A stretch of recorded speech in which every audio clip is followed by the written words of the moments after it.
72-year-old Beijing resident Jia Qiufang bought her sewing machine in the 1930s.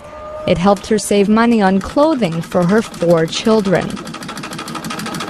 In the early years of communist rule in China, a sewing machine was one of the so-called big items that indicated a high living standard.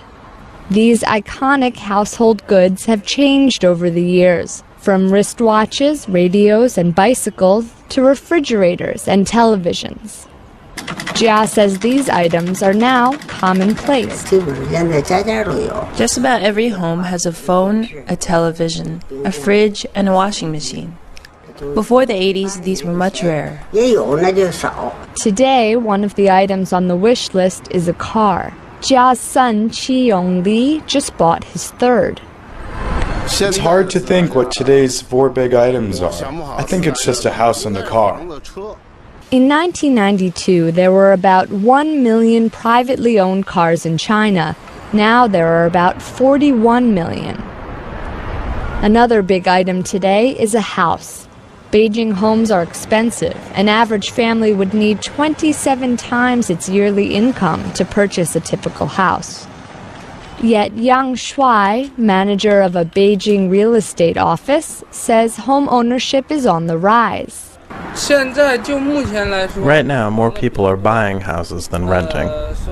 Families need to be residents to send their kids to school.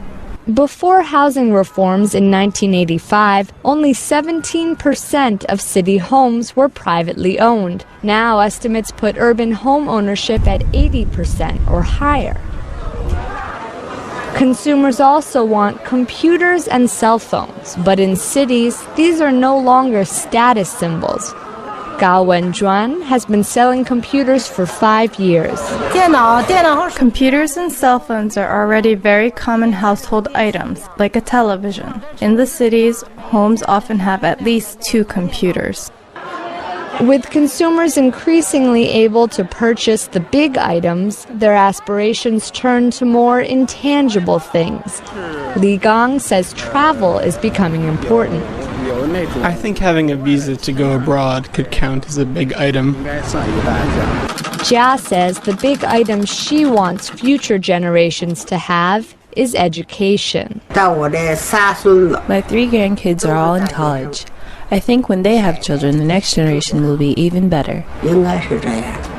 Jia says there is nothing left she wants to buy, but she supports anyone in her family's desire to study.